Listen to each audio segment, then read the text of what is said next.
Don't forget, heads, you can tune in to the Beard Speaks audio podcast every Monday, Friday, and every weekend on a variety of platforms, including Apple Podcast, Google Play, Spotify, Breaker, Pocketcasts, Radio Public, Stitcher, and more.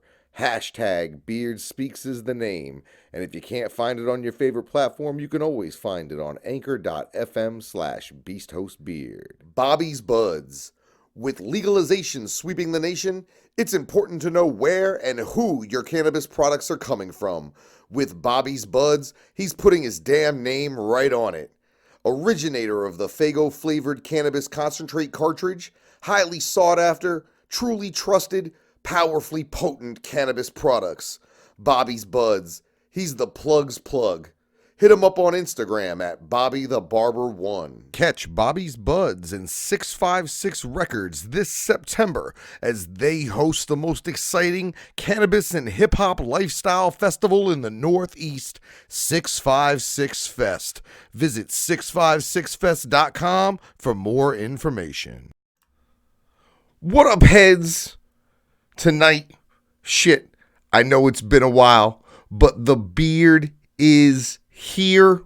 We're going to talk about where I've been. We're going to talk about where I'm going. We're going to talk about the show. All right, I got some other things to talk about. Twisted and Rude Jude. Did anybody lie in that interview? Joe Bruce hearts Michael Jackson, even if he molested those lying-ass kids. And the Brother EP ripoff. Did somebody say money grab?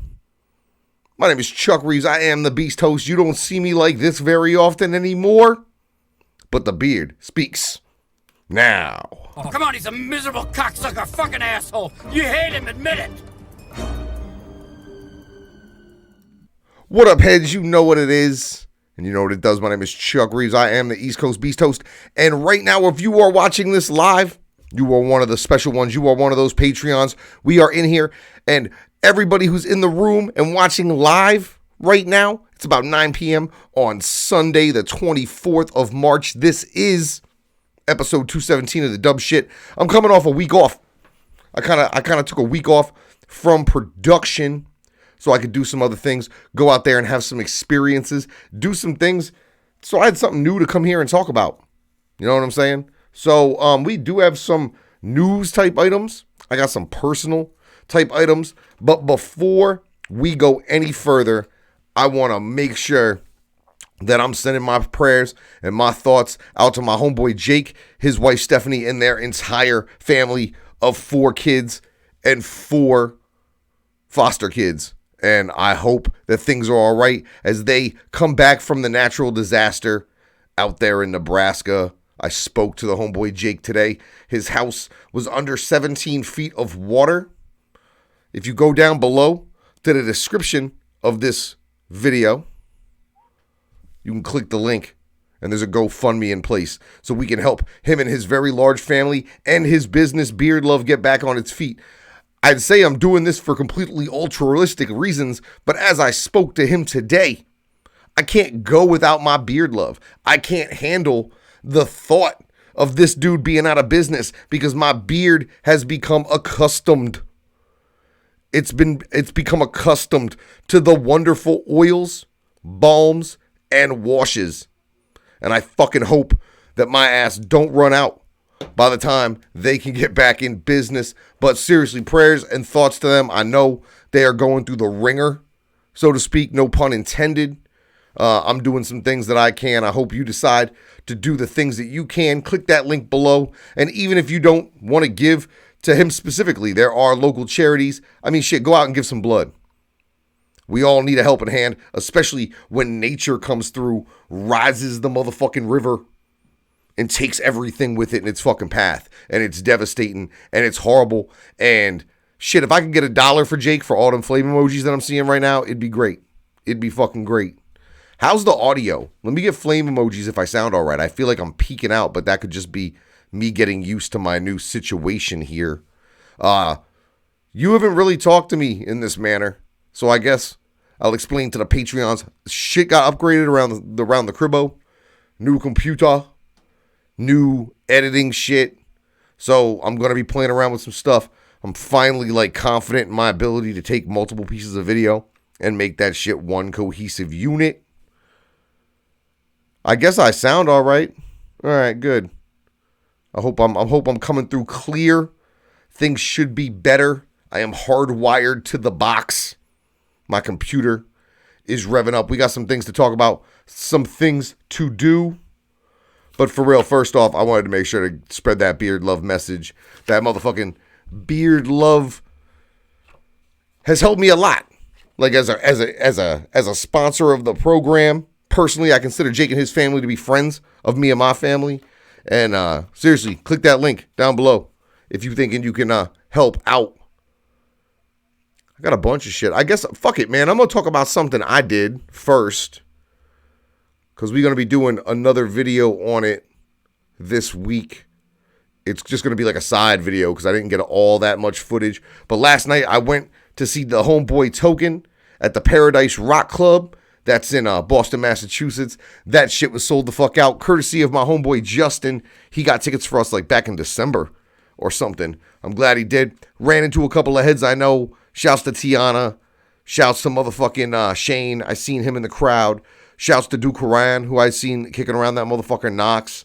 All them dudes. Show was dope. I have some critiques. I feel like his stage show needs to be worked on. But for where he's at, he's doing a hell of a job. It was energetic. It was lit. And I can't wait to share with you the good old GoPro video of what I captured inside. I have a video dropping hopefully later, either later this week or early in April, about my trip to see Andrew Yang in New Hampshire. If you are tuned in to the fucking Beast Host Facebook over there at Beast Host Beard, facebook.com/Beast Host Beard, the only social media home for the Beast Host or the Beard motherfucking speaks.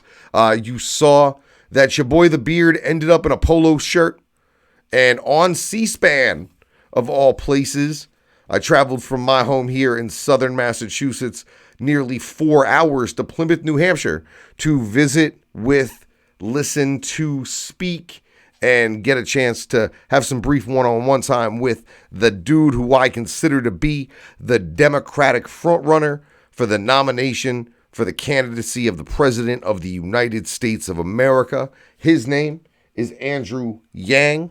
He wrote a book called The War on Normal People. And there's a lot of math in this book. And Andrew considers math to be one of his strong suits. What is the opposite of Donald Trump? An Asian man who likes math. So I'm peeping this book. A lot of his policy in regards to universal basic income, which is one of his platforms, as well as other economic things, including changing what GDP means, the intrinsic value of a human, capitalist, humanity-centralized capitalism, and the idea of capitalism that doesn't start at zero income are all ideas that Andrew has put forth. They're in this book. I'm going to peep it. There'll be like a fuller video on what I like about Andrew Yang as a candidate, including that $1,000 a month to every man, woman over the age of 18, no questions motherfucking asked, as well as some of the other 75 to 100 platforms he already has laid out on his website, yang2020.com. If it sounds like I'm stumping for this dude, it's because I am. First time I've really gotten excited about a presidential candidate, I was interested to like some degree with Bernie, but I never really got involved, nor that I really like stump for him. But this dude could change the whole game. And if you're typically someone who doesn't vote, which I figure the majority of the people who watch my videos, especially the haters can barely read. So I'm sure they're not voting. And I ask sometimes people who don't vote, I said, why don't you vote? And overwhelmingly so, the answer I get is, what's it gonna mean? What's it matter if I vote? It's not worth me voting. Well, what would make it worth you voting? Would $1,000 a month until you're 63 years old, would that make it worth you going out and casting a vote? Would $1,000, for me, $12,000 a year till the age of 63?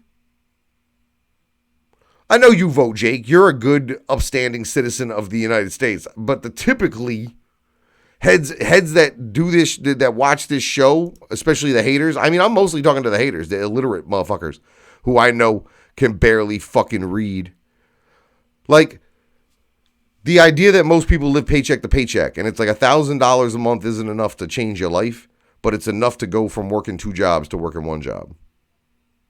It's enough to take the edge off of shit. It's monopoly. The world is finally the way it was described in the Milton Bradley board game Monopoly, where we all start off with a certain amount of money, and every time around the board, we get a little more. As it is right now, a very small percentage of the population starts off their adult life at 0 or greater. Right now, the majority of the middle class and the lower class start their adult lives, if not at 0, in the negative due to things like student loans, predatory financial lending practices. It's not fucking fair.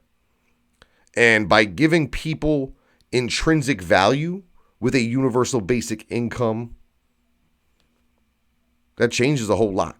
Like it certainly changes the idea of, I get it. I get what he's trying to say. So we're going to do a larger video on that, including where the UBI money comes from. Because a lot of people are like, oh, UBI is socialism. And it's like, nah, fam, it's not. Because he's going to go take some new money that we ain't getting yet, that we should be. And it has to do with Amazon and Netflix, 2 businesses that are celebrating the fact that they clocked $11 trillion or more in taxes, but they paid 0. So he's going to go after some of that money. And it don't cost a lot to fund what we're talking about here. So stand by for that particular piece of visual. I have what I'm going to talk about. Like, I'm going to go through his website a little bit. He's got some awesome platforms, including raising the salary of the president, but then making it so the president can't have a job after he's president, because you don't want a president who's going to do something to try to ensure he gets a job at a certain company after he's done. So by making the president unemployable, you kind of take some conflict of interest out of that motherfucker. He wants, on a federal level, to put a camera on every cop in the United States of America, and I think that's fucking fantastic. He wants to change the tax system to allow for AI to do most of the work. I mean, AI is doing most of the work now. If you go to H&R Block, they're plugging your shit into a computer system. Why can't the government just do that for you and cut out the motherfucking middleman? He wants to make tax day a federal holiday and call it revenue day, because it's like right now everybody dreads it. And he's like, has the government ever fucking said thank you? I mean, yeah, there's Replicon. I'm telling you, we should talk offline about it. I'm reading his book. It's got more to do with the fact that humanity as a whole is changing. The value of human labor is not what it once was. And in mass, over the next 5 years, we're going to lose over 3.5 million truck driving jobs to automation, to self-driving trucks.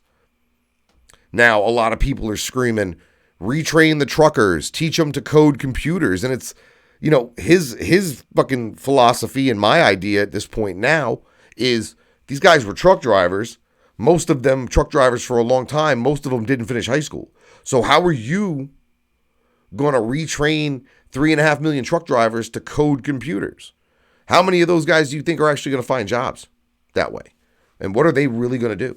We can't get in the way of the future, but we can adapt and change to it.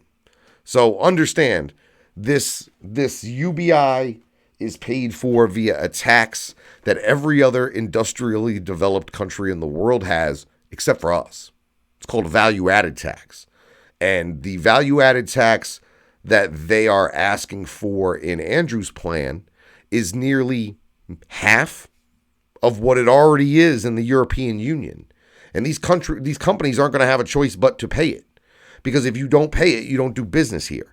And you can't not do business in the United States, especially if you're Amazon, especially if you're Netflix.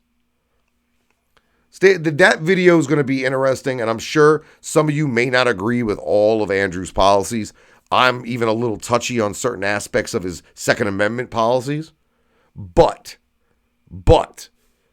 we need to worry about some other stuff right now. And one of them is the fact that 73% of Americans cannot afford an unexpected $500 bill.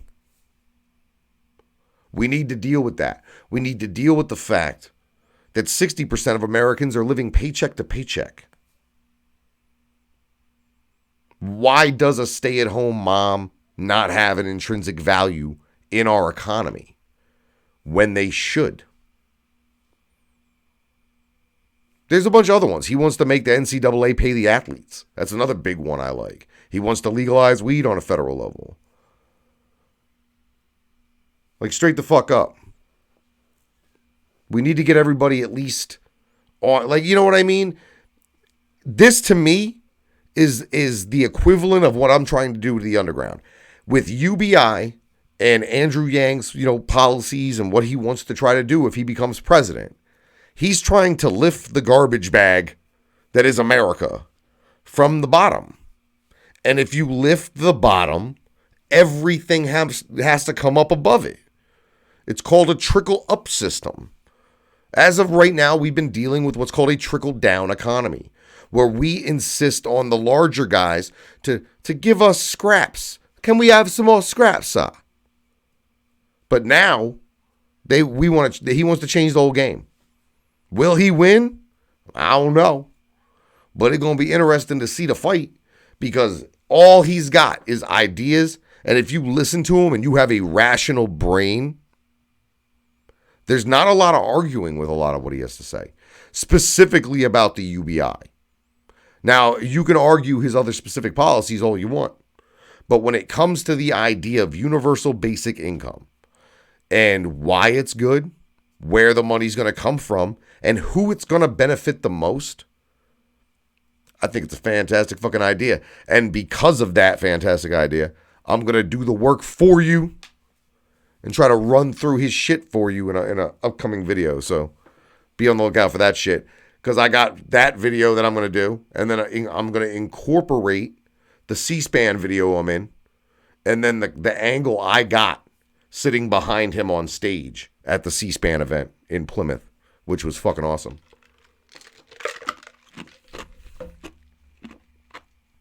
Chomping ice in your ear, you bish. Let's see.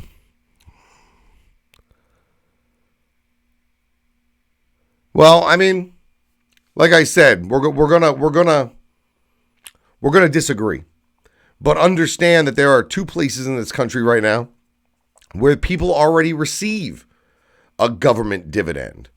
One of them being the deeply Republican, deeply self-sufficient state of Alaska, which receives nearly $5,000 per person due to oil money dividends. And right now they are trying this $1,000 a month program for every resident of the city of Stockton, California.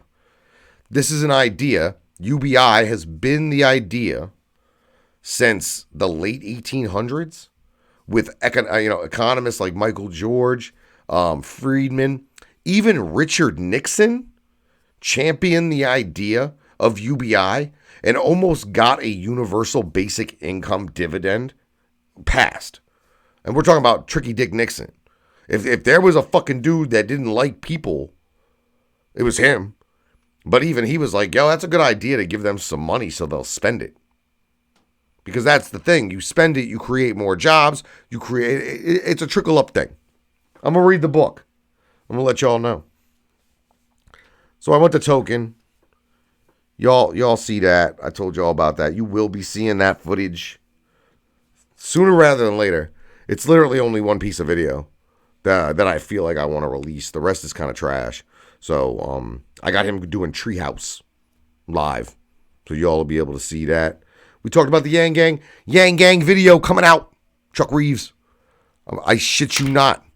I am going to break it down in a way I think will connect with you. I think it's important. I think that the idea that there is finally something that can be voted upon that can affect the life and day-to-day operations of every single person in this country is very important. It's fucking very important because this is a new idea, and as far as getting this far with this idea, and maybe it's time for us to push forth into the future. Because if you look at things like Star Trek, it was all based on ideas like this. The basics of human labor are not going to be as important or as economically, valuable as they once were. We need a way to offset that, or we're going to suffer worse than they did during the last Industrial Revolution. And if anybody out there has seen the Gangs of New York movie with fucking Daniel Day-Lewis in them, the Industrial Revolution was people in the streets fighting over bread.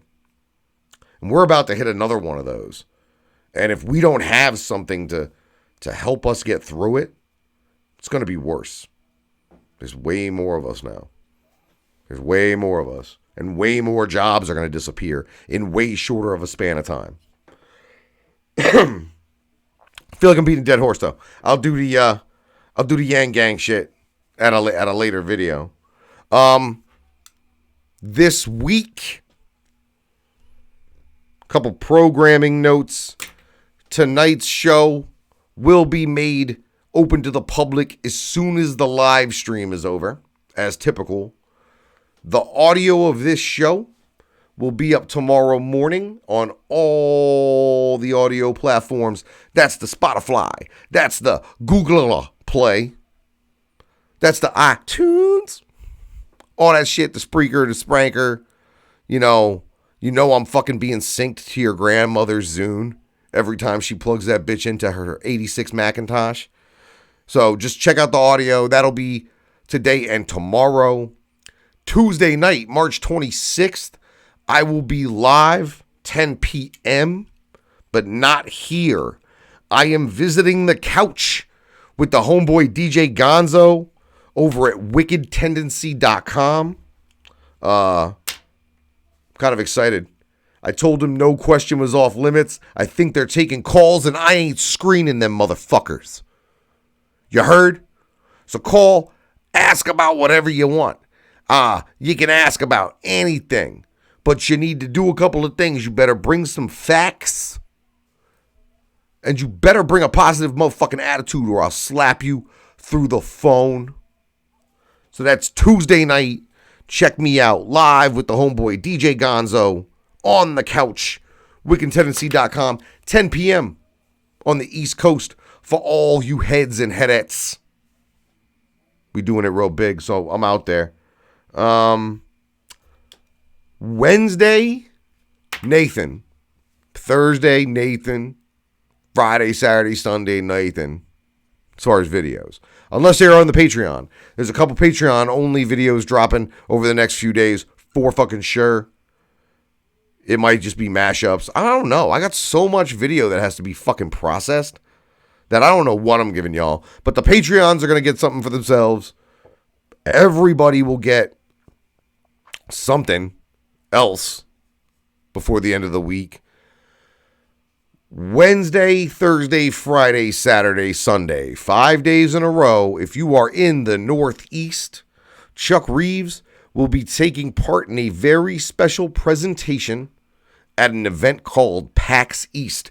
If you're not familiar with PAX East, it is the premier video game and entertainment conference on the Eastern Seaboard. A lot of the big boys come out, and that's part of the reason why I'm going. Sony PlayStation 4 and the video game Days Gone, the newest open world zombie adventure, have asked Chuck Reeves to take part in a very special freaker-centric event. I don't know how much I can say, but I can say that it's got something to do with a game called Days Gone.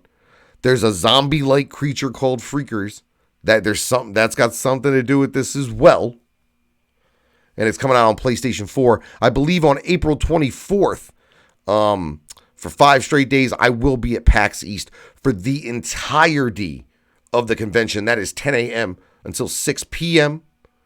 That's Thursday, Friday, Saturday, Sunday. I got rehearsals on Wednesday. Friday night, I leave PAX at 6. I don't know how much after time I'm going to need to transform myself back into a regular ass fucking person. But Friday the 29th of March, I will be in attendance in some form or fashion at the Twisted Mystery Era show going down at the Worcester Palladium up fucking stairs. It's going to be a cramped and crazy one. Come out early. Come out early, especially if you want to post up by the men's bathroom. Because after that motherfucker gets packed, you can't get over there to take a piss if your life fucking depended on it. So, if you're around, I definitely want to throw a huge shout out and a huge love out to my homeboys, my homegirls, more specifically Megan at the Get Dead crew for hooking it up with this amazing, amazing PAX East gig. Got Dead. Just Google the Get Dead crew. She's awesome. She does all the stuff for Astronomicon that's special effects makeup related. And she hooked it up with this dope ass opportunity for Chuck to go out here and represent for PlayStation 4, for Sony, and for the new video game Days Gone. As much coverage as I'm able to get for y'all, I'm going to be trying to get. I got the GoPro. Like I said, I'm feeling more confident with my ability to make videos. So y'all is in trouble. I made like a Marvel fucking Studios intro just fucking around the other day. So I'm changing a bunch about the show as we go along. I got to do some new intro stuff. We did have John Gotham in the studio. I'm hoping to drop that in both audio and video this week. Probably more towards the middle when my, other absence is going to take place due to this PAX thing. But that's till fucking Sunday. So if you're interested, come out. I've never been to PAX. I know a few people who go every year. They say it's a dope thing. It's gaming. It's video gaming. It's entertainment. Fucking epic rap battles of history and shit, I think was there last year. Shit, I know MC Chris has played shows in conjunction with PAX.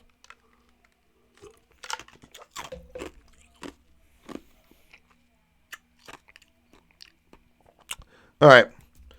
So, I don't know. I don't know what you want to talk. What do you want to talk about first? Do you want to go in like timeline order? Do you want to go through timeline order? Or do you want me just to jump around? Do you want me to talk about the clowns first and then Twisted last? What would you like me to do? Should I talk about Twisted first? What do you mean he's got a vid up? A Chuck vid up? Does that say Chuck? For some reason, the text on the screen is super small, but I'm going to do my best to fix that for the next time. Is there a vid up about me? I mean, I don't care. You know how little I've been giving a fuck? I'm just as far as I'm concerned, all those other fucking wannabe podcasts and shit out there still speaking ill on me after all this time. I mean, it's been 3 months, dog. We are nearly at the completion of 90 fucking days where I'm like, well, everybody should tell him that I'm live right now for my Patreons. He can kiss my fucking ass. He can suck my whole dick. Like it's been 3 whole months and motherfuckers still want to talk about me, still want to do this and that. So I guess we'll just talk about this first, since everybody out there been having their opinions.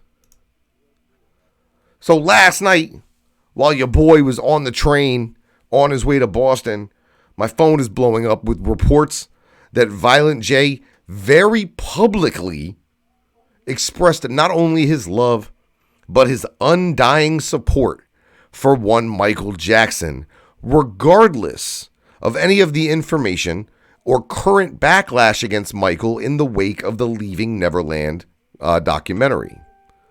So I guess I could just read this So there's no way for me to misconstrue this. There's no way for me to make up anything or lie or leave something out like someone else.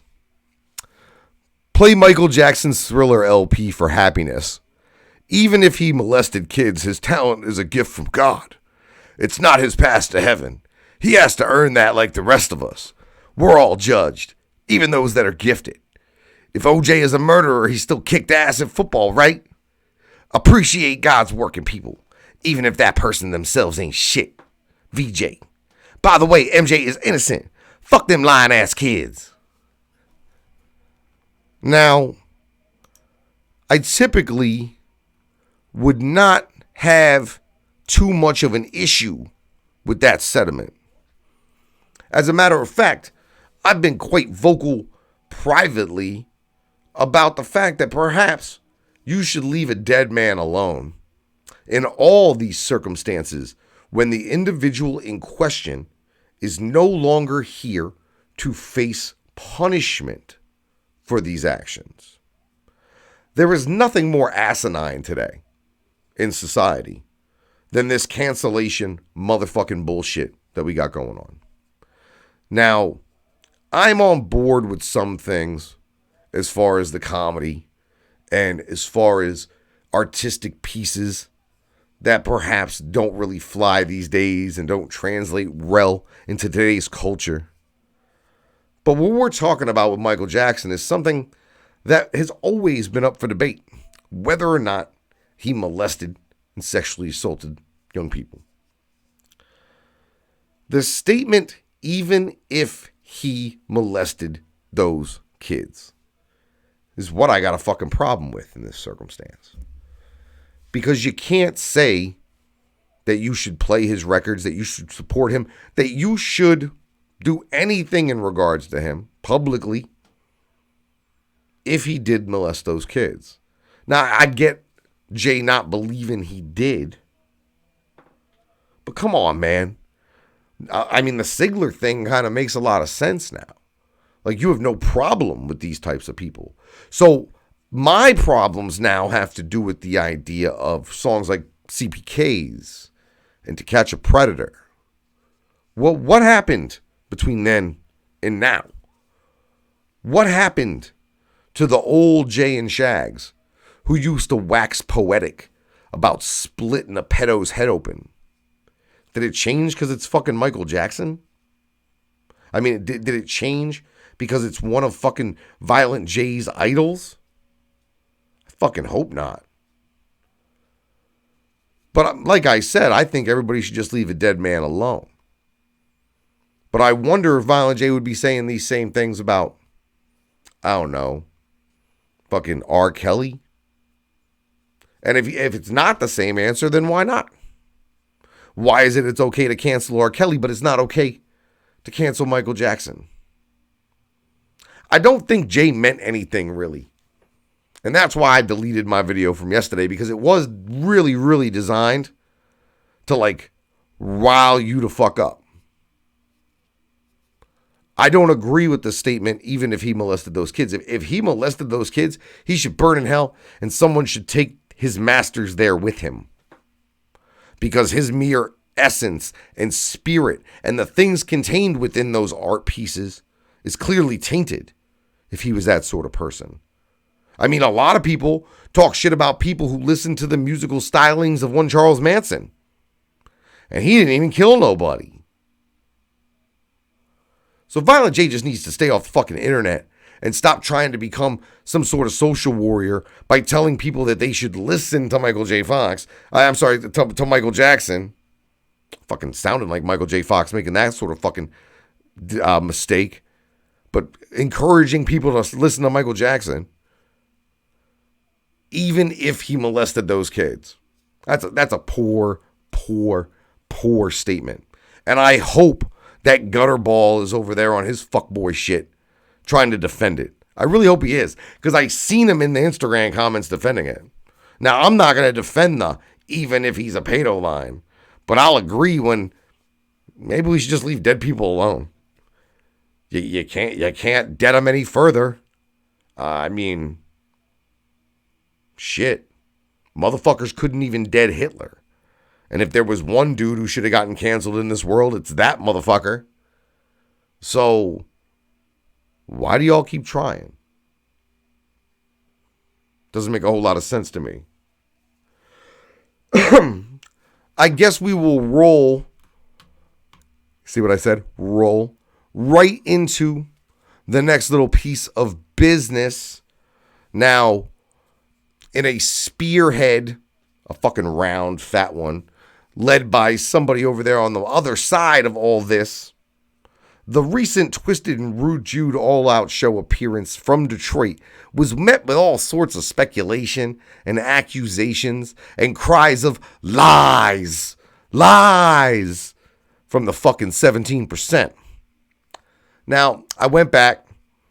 I myself also listened to the audio. As a matter of fact, I listened to the exact same audio that Mono did prior to him addressing this on his motherfucking Brunch and Bake or Sleep and Smoke or whatever the hell it's called.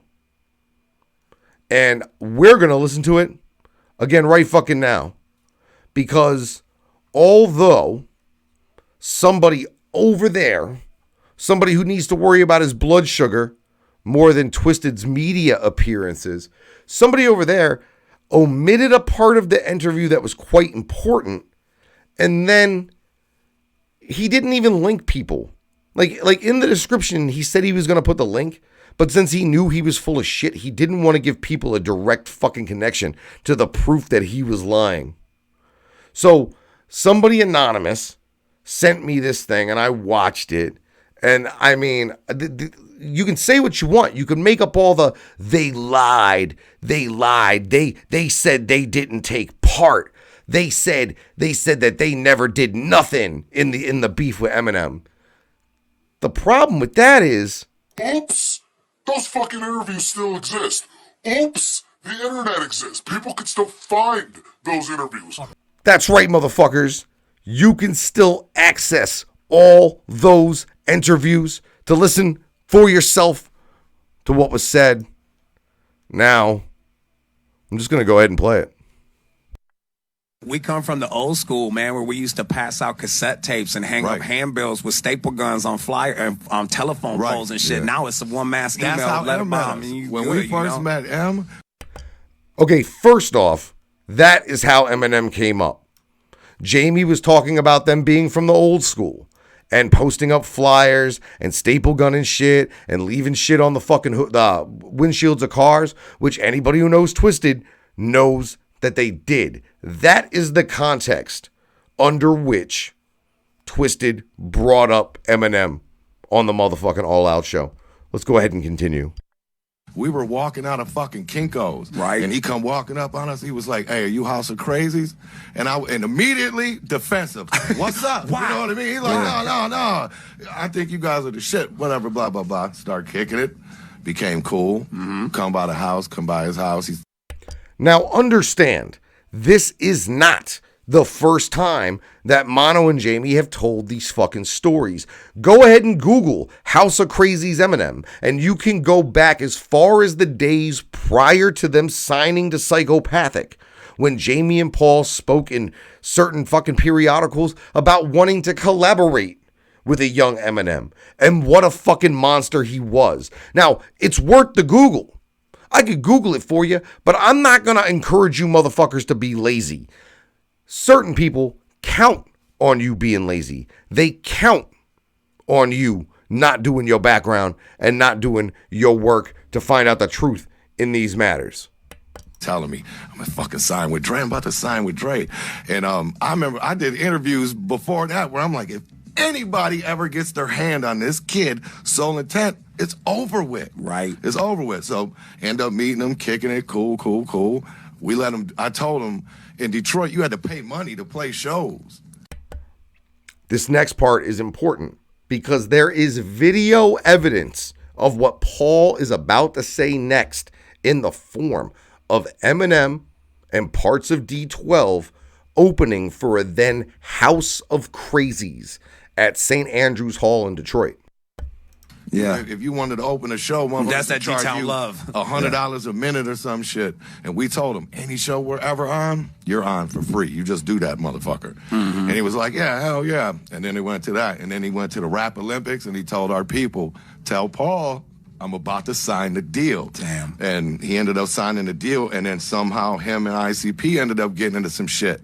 Yeah. And I'm telling him, I'm like, this is the point of contention for a lot of people in this particular instance. The shit with ICP, we all know what it stems from. It stems from M's usage of their name on a flyer without their permission, blah, blah, blah. This is what they've shown in different interviews before this as well. Like, we have nothing to do with this. We got shit to do with this, right? So dude flies him home, right? Important line. Dude flies him home. Now, I know if you don't know who's in that room and you don't know who he's talking about, then you don't understand the statement. So let me break it down. Right now, Jamie, Paul, Rude Jude in the studio. Paul's talking. Paul says, dude flies him home, referring to Jamie as him. So dude flew Jamie home. Who is dude? Dude is clearly Violent J of the Insane Clown Posse, and Mono actually clarified that himself on his smoke sesh. Off the label, or I need you on this. Off the label, or I need you on this.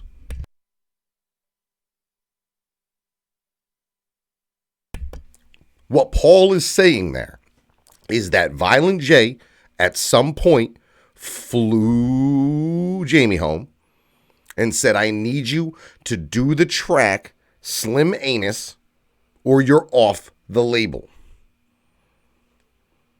I don't know what's hard to understand about that if you actually are tuned into this fucking culture and this type of entertainment as you claim. But a bunch of people claim, oh, well, that doesn't even make any sense and Violent J would never do that. Fool, we're witnessing it right now with what happened to fucking Light. Light got shelved for over a year because he tried to do a track with them. Are you going to fucking lie to me? Are you going to try to tell me that somehow, some fucking way, Violent J isn't a vindictive, egotistical little prick? Are you really going to try to tell me that?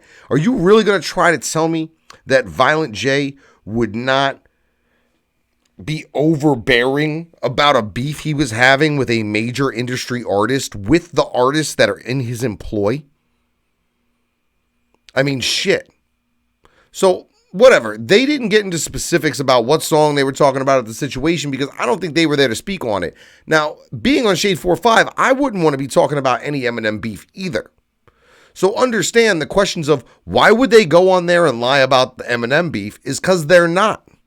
They are on there knowing that every single word of what they said in relation to Eminem is going to get checked, double checked, and then triple checked by interns, production assistants, and then probably by Marshall himself.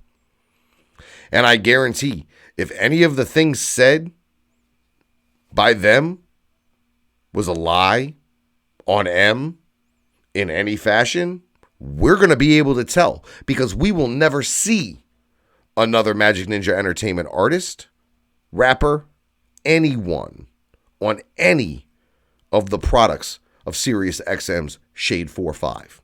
Because we know that when you talk on Eminem and you speak in a disrespectful way he don't like, he MGKs you right the fuck out the door. How, Sway?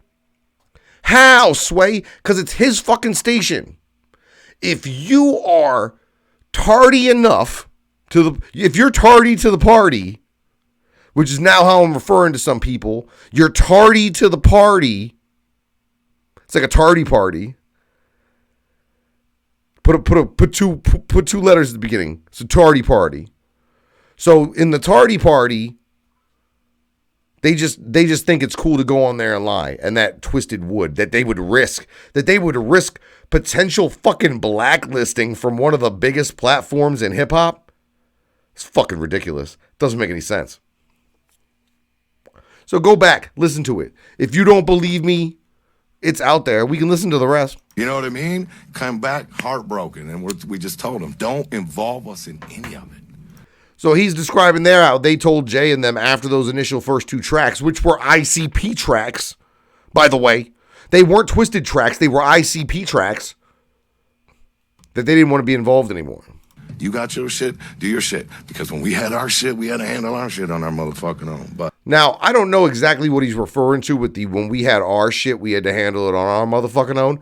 But that could be referring to the issues with Spanish side, with Misery. It could be referring to the problems with Joe himself that we found out later on during Mono's smoke sesh involved a near brawl in Seattle during the Dark Lotus tour when Joe was whacked out of his brain on something, accusing Mono of singing the lyrics to a fucking Eminem song to him. So that was a fucked up situation. That must have been tough, huh? It was. It was an awkward Because we're position. getting money with these dudes. These dudes are our brothers. But we explained to them the best that we could, and either they bought it or they didn't. And they were like, fuck y'all, this is how we feel. We respect it. What it is what it is. But you guys stayed out of it at the end of the day. We're the ones that After ended that. up getting a hold of proof in them. Like, Trying to squash it. And there we go. When it was finally time to end the problems with Eminem, the bridge was made not via Joe Bruce or Joe Ulster over there in ICP. The bridge was made between Proof and the boys from Twisted, because we all have known for a long time Twisted has always been the more hip-hop centric act on the Psychopathic Records roster at any point in time. ICP were wrestling guys who did rap. Twisted were rap guys. House of Crazies was a hip-hop group. They went to the hip-hop shop. They went to St. Andrews. They went to the Cellar. They were active in the local Detroit hip-hop scene in a way ICP never was. So it afforded them the opportunity to know some of these guys on a far more personal level than the guys from ICP did. And as a matter of fact, I think later on in this interview or earlier in this interview, Paul talked about how most of the signings that happened to Psychopathic were friends of theirs, which historically, if you look at that, that shit's true. Squash this crazy dumb shit. Right. Let's squash it. And Proof was with it, so everybody met up at a bowling alley and squashed it. Just like that. To the point where, just this last year or two, we released Bizarre's project, Right, we Lars. fuck with Bizarre. So Yeah. fuck with him. You know what I mean? So it's like our ties to the family. city. You know what I mean? Yeah. You know what I mean? However you want to say it, it's like it's there. Yeah. It's just it's a little bumpy road from the past, and it took a little being adulting to make it proper again. So there you go. You heard Jamie, and this has been his attitude on most of the beefs, including the current one with Psychopathic Records, that it's a bumpy road. And yeah, it's going to be hard, but it's not impossible to get back from. All it's going to take is a little bit of adulting. That's the way I feel about all this beef shit right now, but I think we're all waiting on one special particular person to get over his fucking self and do some adulting. And I think we may be waiting until we all fucking get bored of it or die, whichever happens first. So overall, I don't think Twisted told any lies. I don't think they would have risked it. Because like I said, every word about M that goes out on his media platform, I am sure, is double, triple, and then quadruple checked by interns, production assistants, and editors before it ever goes out. And if they feel that anything disparaging or untrue about their number one benefactor, one Marshall Mathers, that shit don't go out. And Marshall's alerted. So trust me, if it went out on his platform, it's fucking true, stupid. Like, damn, you might disagree with the way that it was presented by him because of the shorthand he was using and things like that. And he really could have spelled it out for y'all, but he doesn't have to. And if you're not smart enough, nor do you have the knowledge nor, longevity in this game to understand the points he was making, then maybe those points weren't for you. Because at this point, and I think they're finally to this point too, no one's going to continue to preach to the choir. No one's trying to convert anyone. I'm not trying to convince anyone who doesn't like Twisted that, they didn't lie. I'm just trying to reinforce the interview they did as being truthful. Because apparently you got to do that shit now. Because a fan base of another band goes out of their way to attack these two individuals at every fucking opportunity. When literally they ain't doing shit wrong, but making money, providing a product their fucking fans enjoy, winning these radio polls, putting on a fucking world-class fucking pop culture convention, amongst other things. You know what? On that note, I don't even want to talk about this last one, but I guess we kind of have to since it's on the fucking card. Let's see. Yep, it's this one. So this was yesterday. Same sort of thing. Right around the time that Violent J declared his love for a dude who most of us thinks used to jerk off on boy ass. This goes up on the Inside Clown Posse Facebook. I actually saw it because I'm actually active over there on Facebook. Says, attention serious collectors. Pull your fucking pants to the side. Oh, pull your fucking panties to the side and bend the fuck over, Rover, because here it fucking comes. Yes, juggalos, it's brother time. Okay, so basically, ICP's already forewarning you.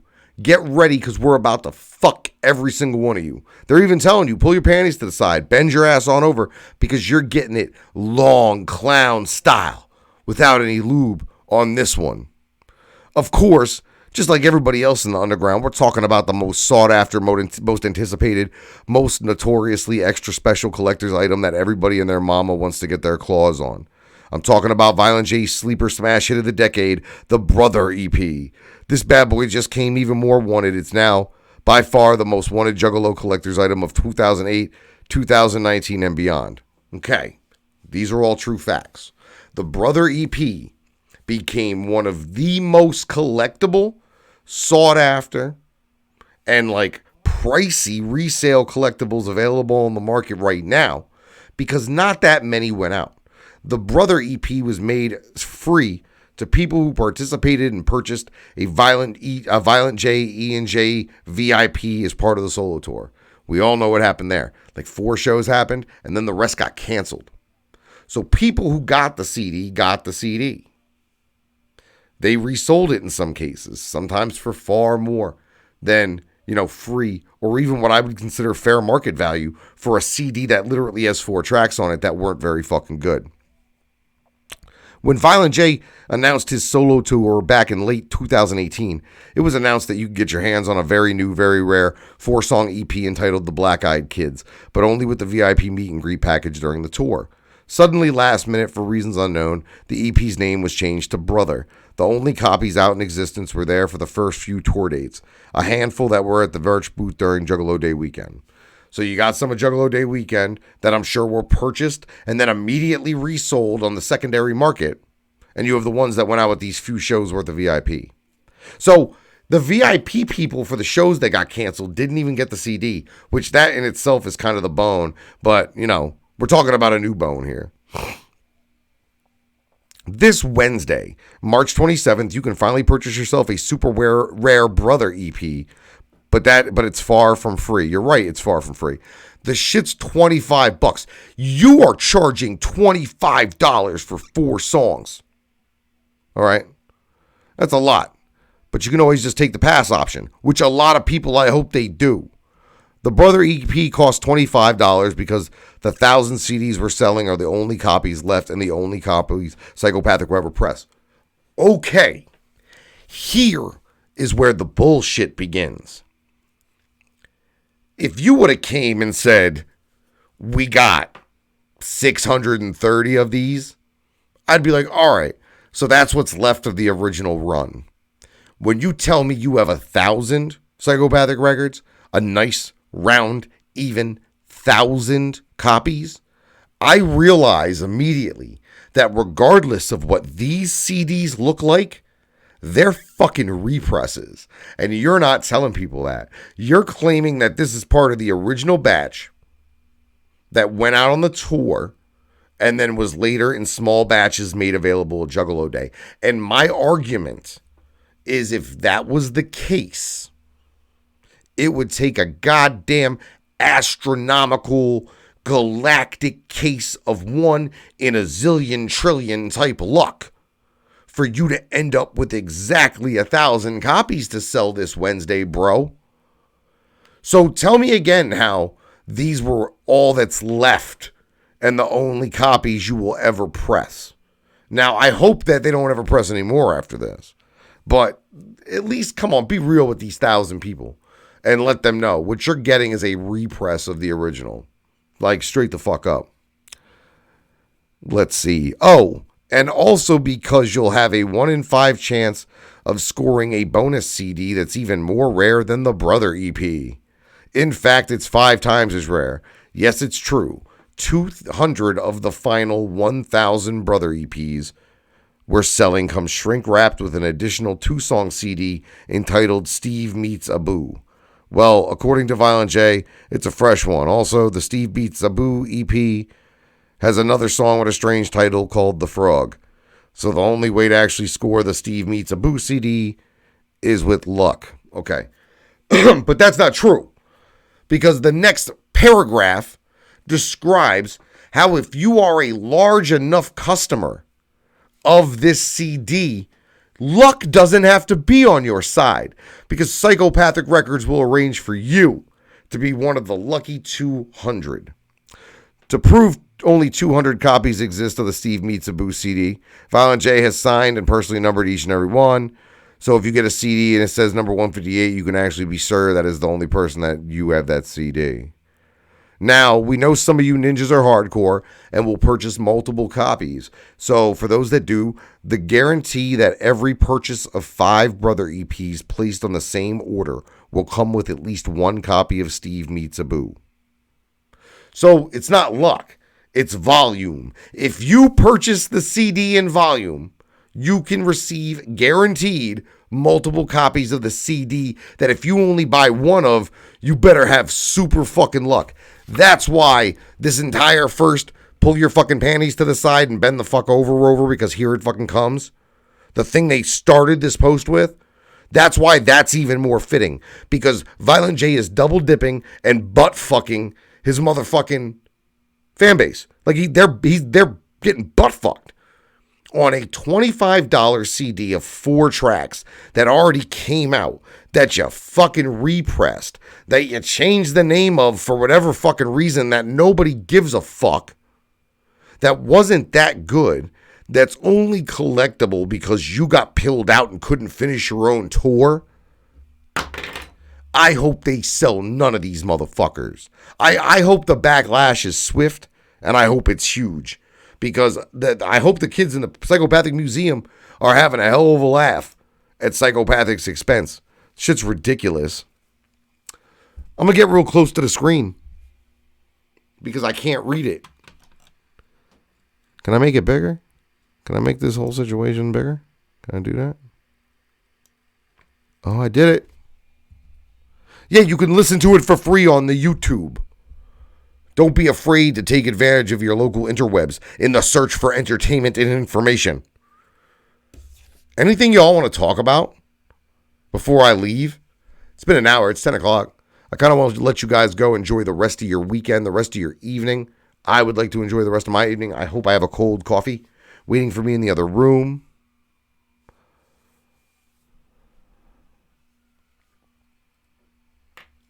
That's what I'm saying. Replicon, and if you don't see the similarities between what Psychopathic Records is trying to do with their 1,000 CDs and what somebody else recently did with boxes, Jake, honest engine, not my bag, but that is what happens when you spend a large amount of time as part of a lineup of music. You're influenced by that type of music. And that's what I believe Magic Spells was. Something different, which was the track they debuted on Rude Jude on Shade 4-5, is way different.